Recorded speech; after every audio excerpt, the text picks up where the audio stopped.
The palace gardens floated 3,000 meters above the surface of Crithios Prime, suspended by technology that humans were only beginning to understand. Jiwan knelt among the blue flowering plants, his hands covered in soil that wasn't quite like Earth's dirt. It had a different texture, a slightly metallic smell. He had learned to appreciate these small differences over the past 3 years.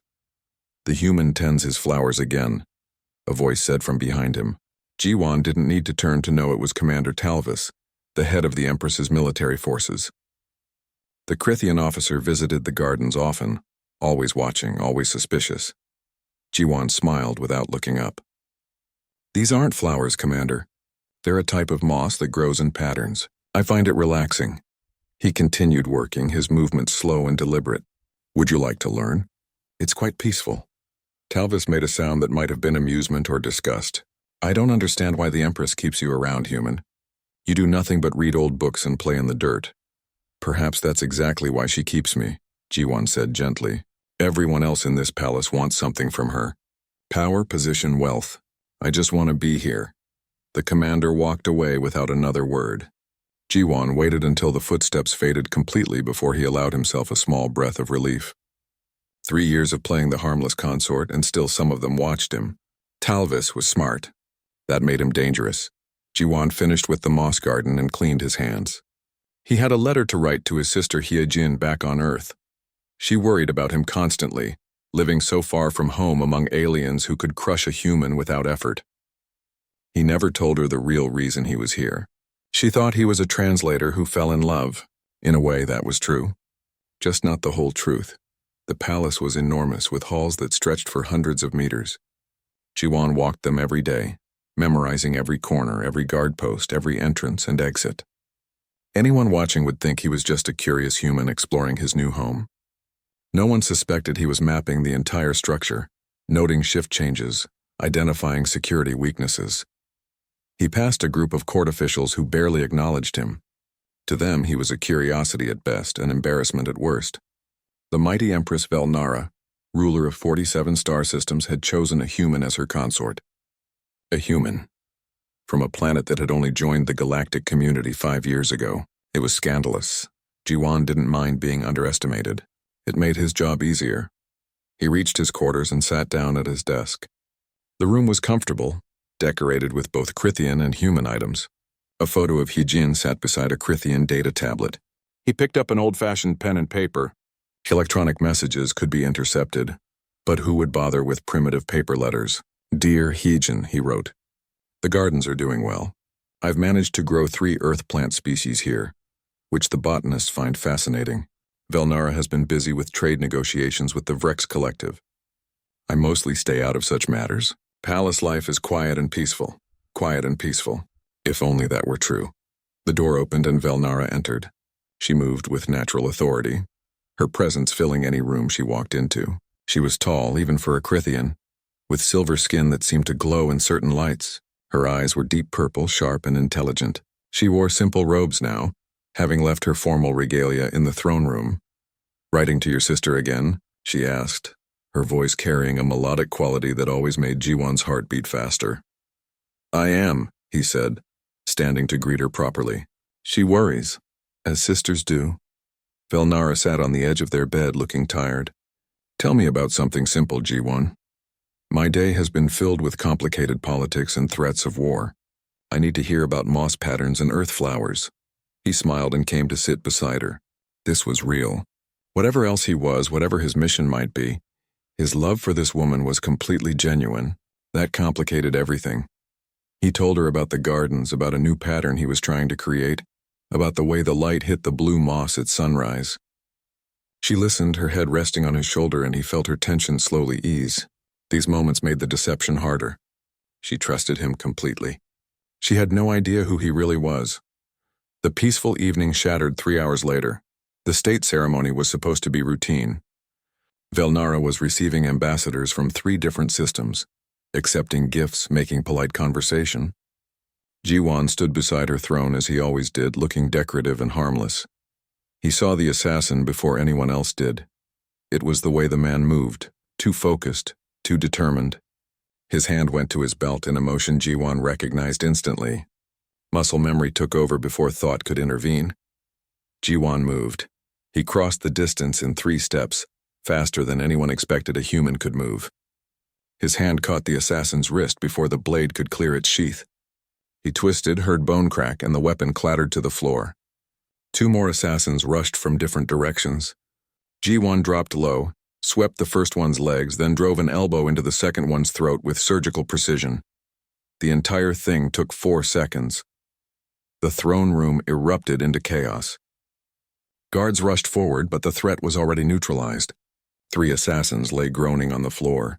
Jiwan stood over them, breathing slightly faster than normal, looking almost surprised at himself. I don't know what happened, he said, his voice shaking convincingly.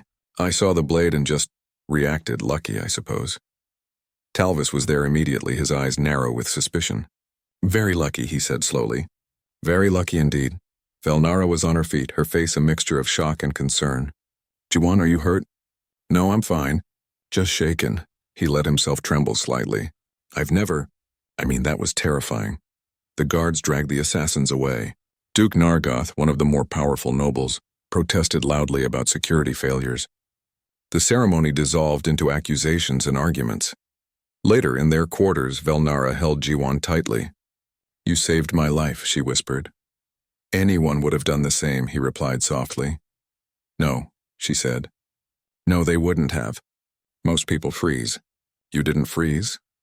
He said nothing, just held her until she fell asleep.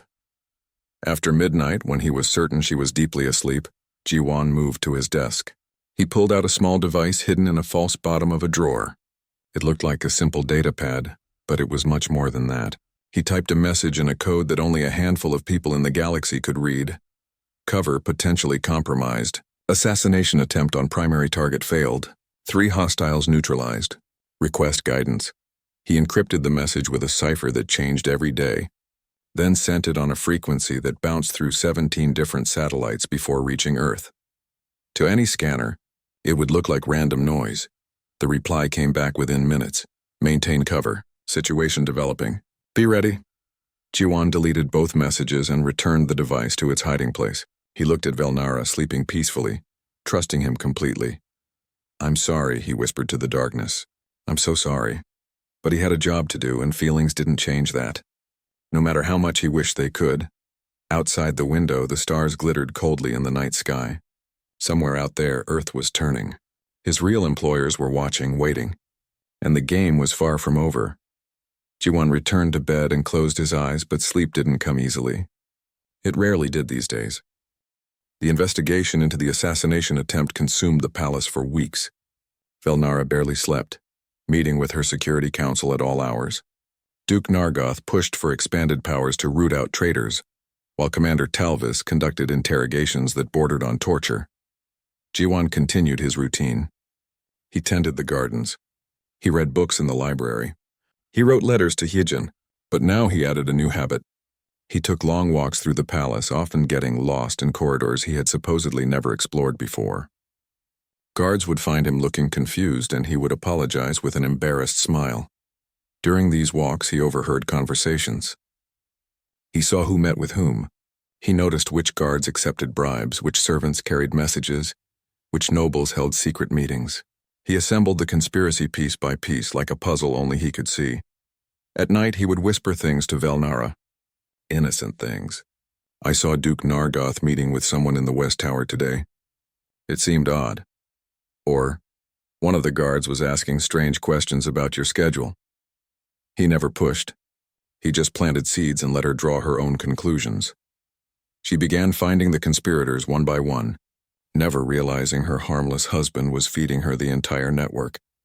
In her private laboratory, Suji was having a very different kind of revelation. The young Krithian scientist had developed an interest in Earth after meeting Jiwan at a palace dinner. He had been kind to her, asking about her research, listening with genuine interest. She decided to learn more about his home world.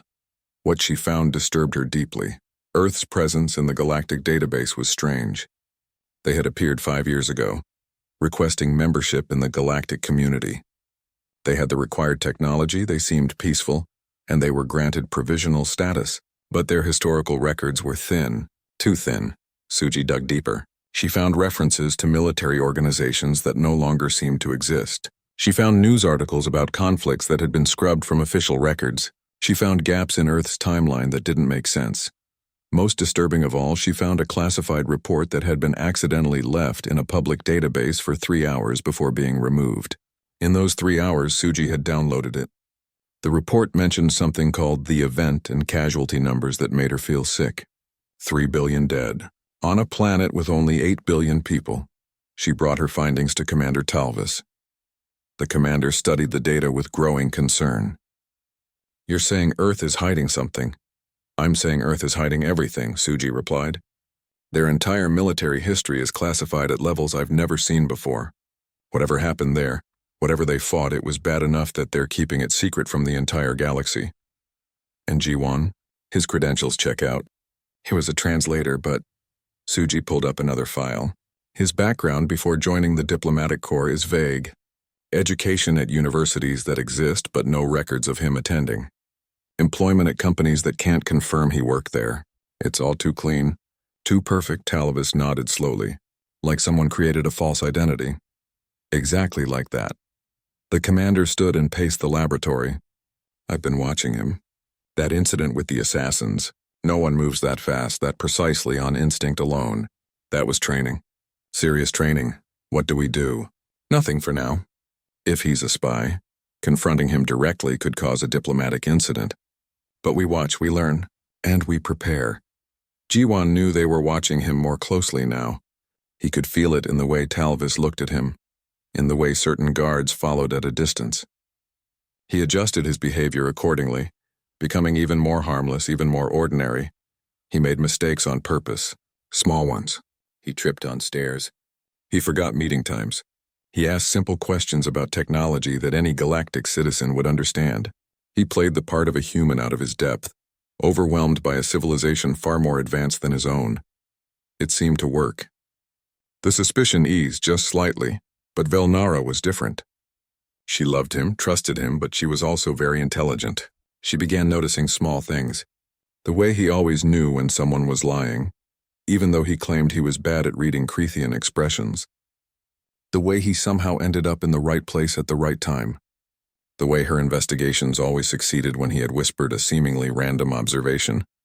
One night she pretended to be asleep and watched him through barely opened eyes. Jiwon stood at the window for a long time, staring at the stars. His reflection in the glass showed a face she barely recognized. Hard, calculating, dangerous. It was the face of someone who had made difficult decisions, who had commanded others, who had seen things that changed a person. Then he turned back toward the bed, and the mask returned. Gentle, kind, slightly confused by the complexity of palace politics. He slipped back under the covers and she felt his warmth beside her. She said nothing. But doubt had taken root in her heart. The situation grew worse when Duke Nargoth began making his next move. He met with representatives from the Vrex Collective, their longtime rivals. Officially, he was conducting trade negotiations with Velnara's approval. Unofficially, he was selling military secrets and planning something much larger. Jiwon discovered this through a contact he had cultivated. One of the Duke's servants, a young Crithian named Minho, had gambling debts. Jiwon had helped him quietly, asking nothing in return. Now Minho provided information out of gratitude. He didn't realize he was being handled by an expert. The intelligence was damning. Nargoth was preparing a coup, backed by Vrex military support. They planned to strike during the upcoming council summit, when security would be focused on protecting visiting dignitaries. Jiwon couldn't let that happen. But he also couldn't reveal how he knew about it without exposing himself. He needed to be clever. He started taking evening walks in the gardens, timing them for when he knew Talvis would be passing by. He would talk to himself as if working through a puzzle. "It's strange," he would mutter. "Why would the Duke need so many meetings with Vrex traders? The Empire already has trade agreements." He left documents where they would be found. Small things. A servant's schedule that showed unusual patterns. A shipping manifest that didn't quite match the official records. Breadcrumbs leading to the truth. Talvis followed the trail. He was smart enough to see what Jiwon wanted him to see, but not quite smart enough to realize he was being led. Ambassador Yuna arrived from Earth 3 days before the summit. She was officially there for the diplomatic gathering, but she requested a private meeting with Jiwan. Velnara granted it without suspicion. Why wouldn't the Earth ambassador want to speak with her countrymen? They met in the gardens where Jiwan knew there were no listening devices. He had checked personally. "Commander," Yuna said quietly in English, "we have a problem." Jiwan continued trimming the blue moss, speaking without looking up. "Multiple problems, actually, but I'm handling it. Your cover is thin. The Krithian security chief suspects something. Talvis is smart. I'm managing him. And the Empress." Yuna's voice was careful. "Does she suspect?" Jiwan's hands paused for just a moment. "She's beginning to. I can feel it. Command is considering extraction. This position is too valuable to lose. No." The word came out harder than he intended. "I'm exactly where I need to be. The conspiracy runs deeper than anyone knows. If I leave now, Velnara dies, the Empire falls, and Earth loses a crucial ally. You're too close to this, Commander. To her, maybe, but I'm right, and you know it," Yuna sighed. "The summit happens in 3 days. We're bringing additional security. Officially to protect our delegation. Unofficially, there's special operations. If things go wrong, they'll extract you by force if necessary. That won't be necessary. I hope you're right." After she left, Jiwan sat alone in the gardens for a long time. 3 years ago, this had been simple. Infiltrate, observe, report. But he had fallen in love with the target. He had built a life here.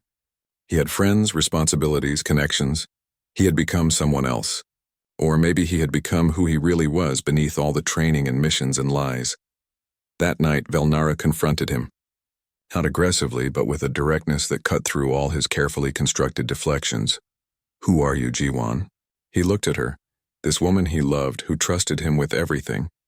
"I'm your husband." "That's not what I asked. It's the only answer that matters. Talvis thinks you're a spy. Suji thinks you're hiding Earth's military secrets. I think—" She stopped, her voice breaking slightly. "I think I don't know you at all." Jiwan wanted to tell her everything. The words pressed against his throat, desperate to escape. But he couldn't, not yet. The timing was wrong and the stakes were too high. "I love you," he said finally. "That's the truth. Everything else is complicated. That's not good enough. I know, but it's all I can give you right now." She looked at him for a long moment and he saw something break in her eyes. Trust maybe, or hope. "The summit starts in 3 days. After it's over, you and I are going to have a very long conversation." "Yes," he agreed. "We will." She left the room and Jiwan was alone with his secrets and his guilt. The storm was coming. He could feel it building like pressure before an explosion. Duke Nargoth would make his move at the summit. The Vrex fleet was positioning itself in nearby space, and somewhere out there beyond the edges of known space, the Council Summit began under perfect skies. Delegates from 20 star systems gathered in the palace's Grand Hall, discussing trade agreements and border disputes. Ambassador Yuna sat among them, her face professionally neutral. No one noticed the way her eyes constantly scanned the room, or how her hand never strayed far from the concealed weapon beneath her formal robes. Jiwan stood beside Velnara's throne as always. He smiled politely at dignitaries, nodded at the appropriate moments, and looked completely harmless. Beneath the calm exterior, his mind was racing through tactical scenarios. He had identified 17 possible attack vectors and prepared responses for each one. Duke Nargoth gave the speech that would start everything. He spoke about unity and strength, about the Empire's glorious future. The words were beautiful. The intent behind them was poison. "We must be willing to make difficult changes," the Duke said, his voice carrying through the hall. "Sometimes the greatest act of loyalty is recognizing when leadership must change." It was the signal. The lights went out. Emergency power failed. In the darkness, Jiwan heard the distinctive sound of weapons being drawn, boots moving in coordinated patterns, shouted commands. This wasn't an assassination. This was a military operation. He moved instantly, pulling Velnara from her throne and down behind its reinforced base. Shots fired in the darkness, energy weapons painting the hall in brief flashes of light. Someone screamed. Glass shattered as the massive windows exploded inward. Vrex soldiers poured through the broken windows on hover platforms. 50, 100, too many. They wore combat armor and carried weapons designed to kill, not capture. This was an invasion. Stay down, G1 whispered to Velnara. His voice had changed. No more gentle hesitation. This was command voice, hard and certain. The emergency lights finally activated, bathing everything in red. G1 assessed the situation in seconds. The Crithian guards were overwhelmed, cut off from their positions. The delegates were panicking. Ambassador Yuna and her team had formed a defensive position, but they were outnumbered. Duke Nargoth stood in the center of it all, smiling. Empress Velnara, the Duke called out, surrender peacefully and you will be treated with respect. Resist and we will kill everyone in this room.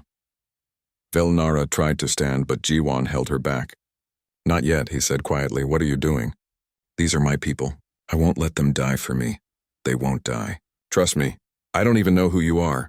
He looked at her then, and she saw something in his eyes that she had never seen before. Absolute certainty. You're about to find out. G1 stood slowly, hands raised in apparent surrender. He walked toward Duke Nargoth, moving like a frightened civilian. The Vrek soldiers tracked him with their weapons but didn't fire. He was obviously not a threat. Duke Nargoth, G1 said, his voice trembling convincingly. Please, there's no need for violence. Let's talk about this. The Duke laughed. The pet human wants to negotiate. How amusing.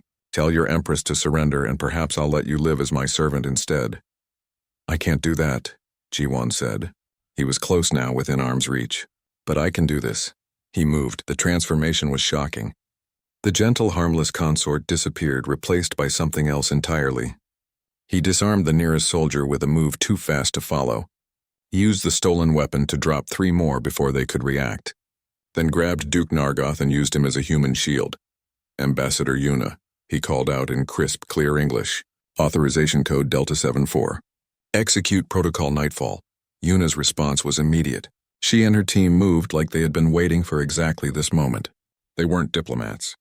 They were soldiers, and very good ones. Their weapons appeared from hidden holsters, their movements coordinated and lethal. The Vrek soldiers realized too late that they had walked into a trap. The battle was brutal, but brief. Earth's Special Operations team fought with a precision that shocked everyone watching. They used tactics that shouldn't exist, movements that seemed almost impossible. Within minutes, half the Vrek soldiers were down, but more were coming.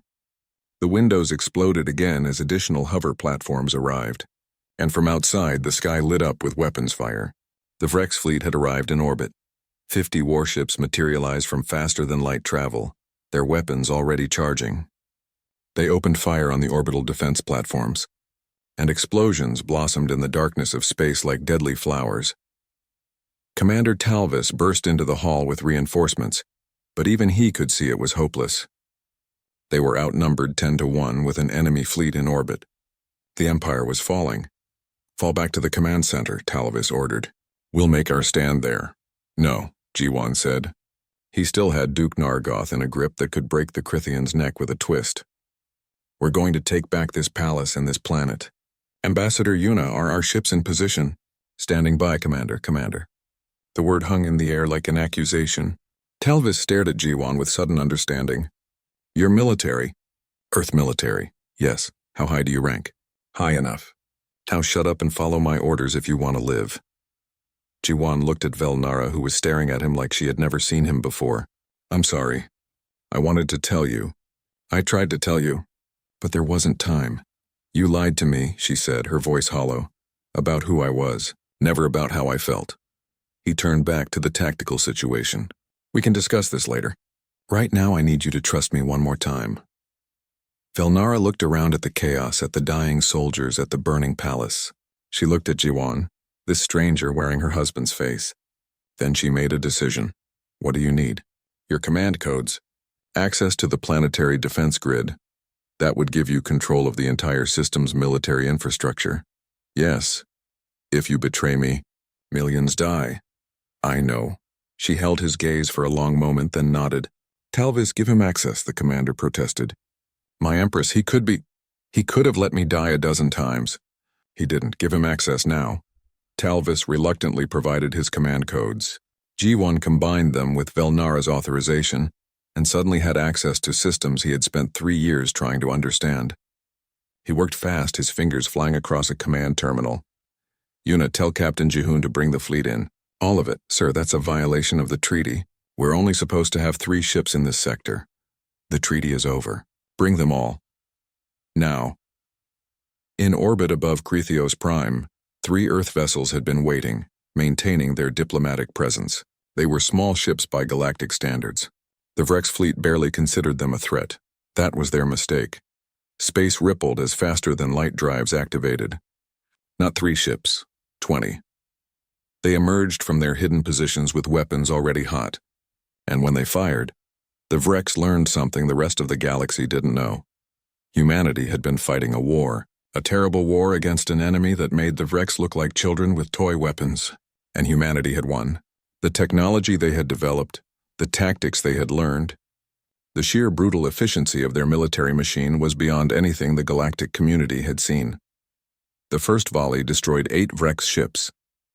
The second volley took out another 6. The Vrex fleet tried to respond, but Earth's ships moved differently, anticipated every move, exploited every weakness. They fought like they had done this 1,000 times before, because they had. Inside the palace, Jiwan coordinated the ground and space battles simultaneously. He directed Talvis's forces through corridors, setting up ambushes and defensive positions. He fed targeting data to Earth's fleet. He cut off the Vrex reinforcements and trapped their ground forces in a killing box. He did all this while holding Duke Nargoth hostage and maintaining a running, tactical analysis that would have required a team of strategists under normal circumstances. He did it because he had been trained for exactly this kind of chaos. Belnara watched him work and realized she had never known him at all. The man she married was gentle and kind. The man in front of her was a weapon shaped like a human being. "Who are you?" she whispered. He heard her somehow, even through the noise and chaos. "Commander Jiwan Park, Earth Special Operations. Serial number 7274283. I was sent here 3 years ago to assess the Krithian Empire's threat level to Earth and establish intelligence networks." He glanced at her, and for just a moment the mask cracked. "I was ordered to get close to you by any means necessary. I wasn't supposed to fall in love. But you did. Yes, God help me, I did." The battle turned in their favor. The Vrex ground forces surrendered. In orbit, the enemy fleet was in full retreat, leaving behind burning wrecks. Duke Nargoth was dragged away to a cell, still cursing. Victory, complete and total. But it didn't feel like victory. It felt like everything was broken. Talvis approached Jiwan carefully, his weapon holstered but his hand near it. "Earth has been hiding its military capabilities." "Yes, why?" "Because we didn't want what just happened. We didn't want to be seen as a threat. We wanted allies, not enemies. And now? Now everyone knows." Jiwan looked exhausted. The adrenaline was fading, leaving behind only the weight of what he had done. "Earth High Command is going to be very angry with me for exposing our forces." But I didn't have a choice, a hologram mat. The command center had been cleaned of debris, but the scorch marks on the walls remained. Belnara sat at the head of the table, her posture rigid. Around her sat Commander Talvis, Ambassador Yuna, and several of her most trusted advisors. Jiwan stood apart from everyone, not quite part of either group anymore. General Hayen's hologram dominated the center of the room. She looked tired, the kind of exhaustion that came from carrying terrible knowledge for too long. 15 years ago, the general began without preamble. Earth detected unusual energy signatures in deep space. We sent a research vessel to investigate. It never came back. We sent a military ship to find it. That ship returned with only 3 survivors out of a crew of 200. They were insane, speaking about things that shouldn't exist. She pulled up images, strange structures that seemed to hurt the eyes to look at. Geometries that didn't follow normal physical laws. Ships that looked like someone had tried to build something mechanical using nightmares as blueprints. We called them the Nameless, because giving them a proper name felt like inviting them in. They came from somewhere else. Not just another dimension, but somewhere that doesn't follow the rules of our universe. And they were hungry. Velnara leaned forward. Hungry for what? Everything. Matter, energy, life. They consume entire worlds, breaking them down into something we can't understand. They leave nothing behind but empty space that feels wrong. Another image appeared. Earth, but wrong somehow. Large sections of the planet looked like they had been erased, leaving behind areas that sensors couldn't properly read. They attacked Earth 7 years ago. 3 billion people died in the first week. Our conventional weapons didn't work. Nothing worked. They were winning. Suji, the young scientist, stared at the images with horror. This is what I found in the classified reports. The gaps in your history. Yes. We scrubbed it from public records because we didn't want to start a galactic panic, but we learned to fight them. It cost us everything we had, but we learned. New weapons, new tactics, new technology. We pushed them back. And you won? Talvis asked. We survived. There's a difference. We drove them away from Earth, but they're still out there. And they're spreading. G1 spoke for the first time. 2 months ago, a Crethian colony went dark. 50,000 people, no distress call, no explanation. I sent a stealth probe to investigate. He pulled up his own data. These are the readings. The same energy signatures we detected before the Nameless attacked Earth. The room fell silent. Velnara looked at the data, then at G1. You knew about this for 2 months? Yes. Why didn't you tell me? Because I needed proof. Because I needed Earth High Command to approve disclosure. And because... He met her eyes. Because I knew how you would react. How anyone would react. It's easier to dismiss one human saying impossible things than to accept that everything is about to change. My people are dead, Velnara said, her voice dangerously quiet. You knew and said nothing. They were already dead before I found out. The Nameless don't take prisoners. They don't negotiate. They consume. His voice was hard. I've been trying to save the living, not mourn the dead. General Hayon intervened. Commander Park has been operating under the Human Directive, a protocol established by Earth's government. His mission was to position assets throughout the galaxy, prepare potential allies, and build the infrastructure needed to face the Nameless when they inevitably spread beyond Earth's region of space. Assets, Velnara repeated. Is that what I am to you? An asset? Juan flinched. You were at first, then you became... He stopped, struggling for words. You became the reason I kept requesting extraction and Earth kept denying it. I wanted to leave, to tell you everything. They said I was too valuable in position. So you stayed and lied to me every day. Yes. The honest admission seemed to hurt her more than any excuse would have.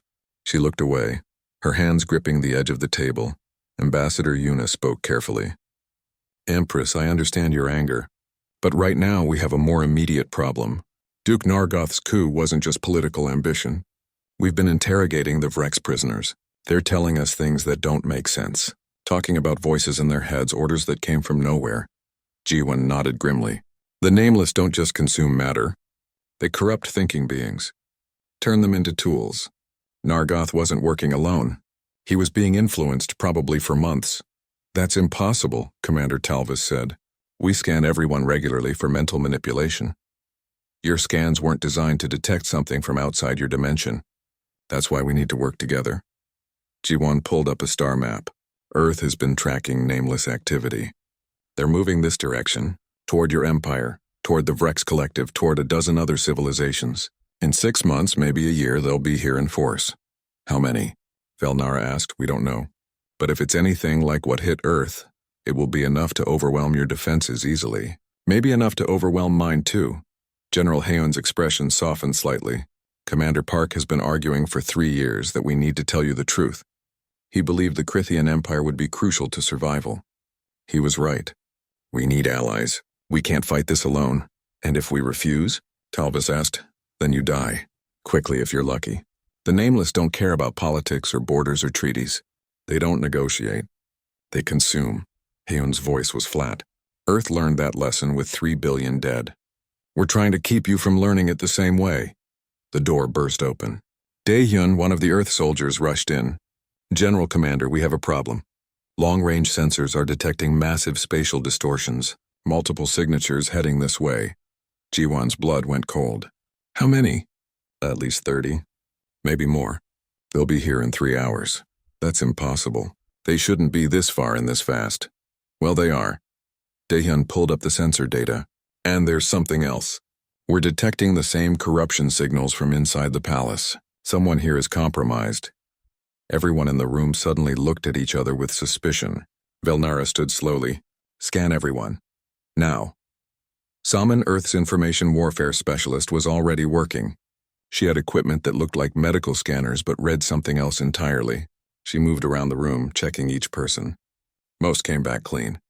But when she reached one of Velnara's advisors, an older Crithian named Rax, The device screamed an alert. Rax smiled. It wasn't his smile. Something else looked out through his eyes. Too late, he said in a voice that layered multiple tones together. We're already here. We're already inside. We're already consuming. Then he lunged at Velnara with impossible speed. Jiwan was faster. He intercepted Rax, driving him back with a strike that should have knocked him unconscious. But the compromised Krithian kept moving, kept fighting. His body moved in ways that shouldn't be possible, joints bending at wrong angles. Containment protocol, Jiwan shouted. Don't let him touch anyone. Earth soldiers moved in with specialized weapons. Energy blasts that weren't designed to kill but to disrupt the corruption. It took 4 shots before Rax collapsed, black liquid leaking from his eyes and mouth. He's not dead, Soman said, scanning the body. The corruption is still there, dormant. We need to put him in isolation. Velnara looked shaken. He's been my advisor for 10 years. How long has he been infected? Could be months. Could be years. The Nameless work slowly when they want to. Jiwan looked at her, and for the first time since the battle, his expression softened with genuine sympathy. I'm sorry. But this is what we face. This is why I couldn't tell you earlier. This is why Earth has been preparing. She didn't respond. She just stared at the body of someone she had trusted, now revealed as a hollow puppet for something incomprehensible. General Heon spoke urgently. Empress, we have 3 hours before the main force arrives. We need to make a decision. Will you work with us? Velnara looked around the room, at Jiwan, who had lied to her but also saved her life repeatedly. At the Earth soldiers who had hidden their true strength but were now offering to share it. At her own people, some of whom might already be corrupted without knowing it. She thought about 50,000 colonists who had died while she was unaware a threat even existed. She thought about 3 billion humans who had died learning to fight an enemy she couldn't imagine. She thought about all the people in her empire who would die if she let pride override survival. Commander Talvis, she said finally, integrate our forces with Earth's military command. Full cooperation. My Empress. That's an order. She turned to Jiwan. You lied to me. You betrayed my trust. You used me for your mission. But you also love me. I can see that even now. And right now, that love is the only reason I'm choosing to trust you again. I won't waste that trust, Jiwan said quietly. See that you don't. Because if we survive this, you and I are going to have a very long conversation about our future, if we still have one. Fair enough. General Heon nodded approvingly. Good. Now let's prepare for war. Commander Park, your field commander for combined operations. Empress Velnara will handle strategic coordination with her forces. We have 3 hours to turn this palace into a fortress. Jiwan and Velnara looked at each other across the table. So much broken between them. So much still unspoken. But for now they had a common enemy. Let's get to work, Jiwan said. The palace became a war zone in the span of 3 hours. Krithian soldiers worked alongside Earth Special Forces, setting up defensive positions that combined both civilizations' technology. The energy shields were Krithian, the weapons were human, and the tactical doctrine was something neither had used before. Jiwan moved through it all like he had been born for this. He directed troops with quick, efficient commands. He adjusted defensive positions. He coordinated with ship captains in orbit. This was who he really was, stripped of all pretense, a soldier facing an impossible enemy. Velnara watched him work. This wasn't the gentleman who tended gardens. This was Commander Park, and he was terrifying in his efficiency. Empress, Commander Talvis approached. The defensive grid is ready, but I don't understand half of what the humans are doing. Neither do I, but they've fought this enemy before. We haven't. In orbit, Captain Jehoon commanded the combined fleet. 20 Earth vessels and 37 Krithian warships working together for the first time. It should have been chaos, but Jiwan had spent 3 years preparing for exactly this. The Krithian officers already knew Earth's communication protocols, even if they didn't realize they had been slowly trained in them. Spatial distortions increasing, Sumin reported from her station. They're almost here. Jiwan stood in the command center, Velnara beside him.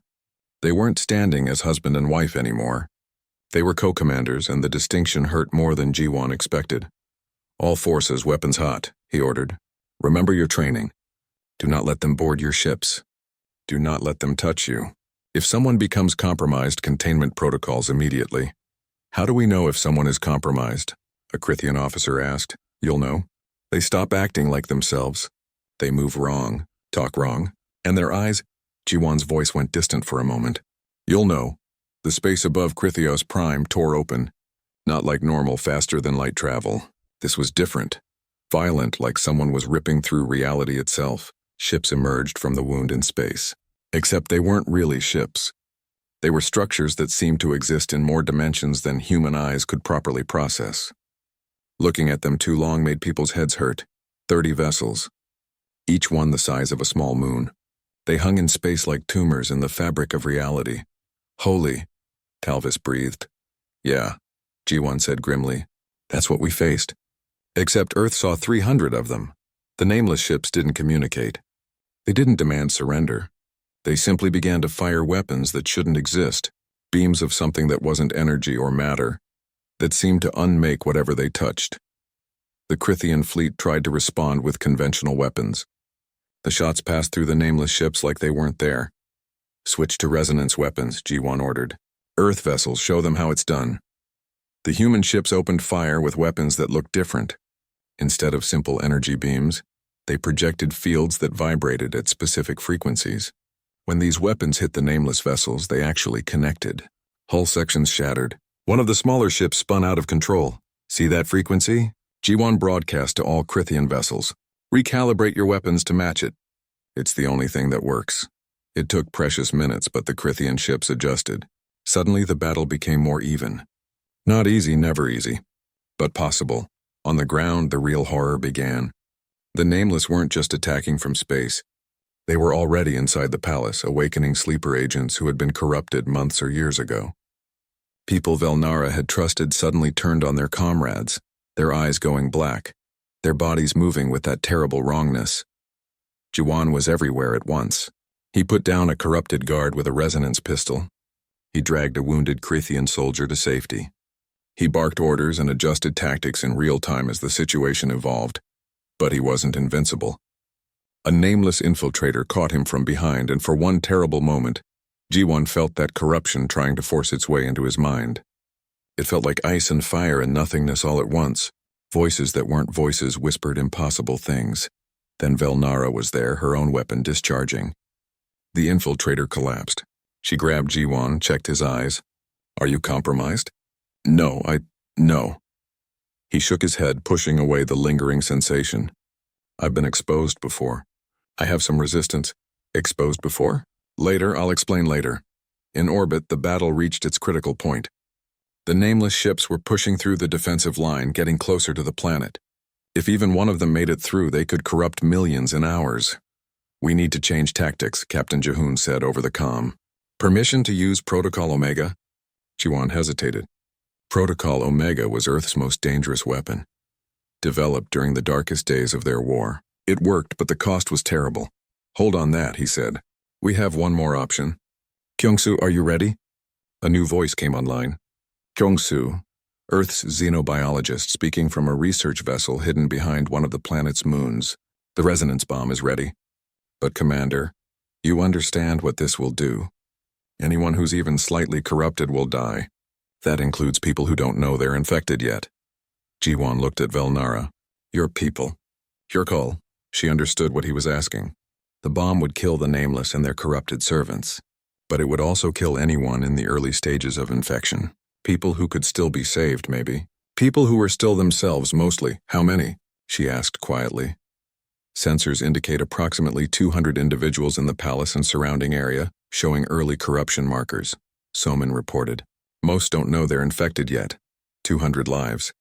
Against millions if the Nameless broke through. Velnara closed her eyes. Do it! Empress, Talvis started. Do it, she repeated, her voice harder. That's an order.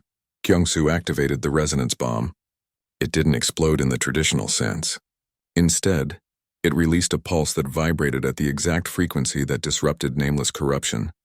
In space, 3 of the massive ships simply came apart, their structure unable to maintain cohesion. On the ground, people screamed. Not everyone. Just those who carried the infection. They collapsed, the corruption burning out of them. Most died instantly.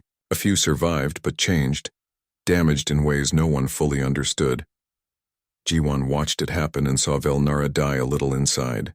These were her people, her responsibility, and she had just ordered their deaths. "I'm sorry," he said quietly. "Don't. Not now." The battle turned after that. The nameless ships retreated, pulling back through their dimensional wounds. The corrupted individuals were dead or contained. The palace was secure, they had won. At a terrible cost, but they had won. In the aftermath, Velnara stood in her throne room looking at the bodies being carried out. 200 of her people. 200 she had ordered killed to save millions more. Ji-won approached carefully. "You made the right call, did I? Or did I just become what they wanted me to become? A ruler who kills her own people? You became a ruler who makes impossible choices to protect those who remain. That's leadership," she laughed bitterly. "Is that what you tell yourself? When you lie to people you love for years? That it's leadership? No, what I did was different. I was protecting you from knowledge that would have overwhelmed you. Today you made a choice with full information. That's the difference, is it?" She turned to face him. "Tell me the truth now, all of it. Why were you really sent here?" Ji-won took a breath. 15 years ago, I was a soldier fighting the Nameless on Earth. I was in Shanghai when it fell. 3 million people died in front of me and I couldn't save them. When we finally pushed the Nameless back, I volunteered for deep cover missions. I needed to stop it from happening again. And falling in love with me was the worst and best thing that ever happened to me. Because suddenly I wasn't just protecting humanity, I was protecting you, your empire, your people, and I knew that if the truth came out wrong, I'd lose you forever. You have lost me, Ji-won. The man I married doesn't exist. He does. He's standing right here. Commander Park and Ji-won, your husband. They're the same person. I just showed you a part of me you hadn't seen before. The part that lies. The part that manipulates. The part that uses people. The part that survives. The part that does what's necessary. Yes. They stared at each other across a distance that had nothing to do with physical space. 3 months later, they stood before the Galactic Council. The truth about the Nameless was public now. Earth's hidden war was revealed. Velnara's choice to use the resonance bomb was known. Ji-won spoke first. For 15 years, Earth fought alone. We lost 3 billion people learning how to survive. We hid our capabilities because we hoped to spare you the same pain. We failed. The Nameless are coming for all of us, Velnara continued. Commander Park was sent to my empire as a spy. He observed us, judged us, prepared us without our knowledge. I should hate him for that deception.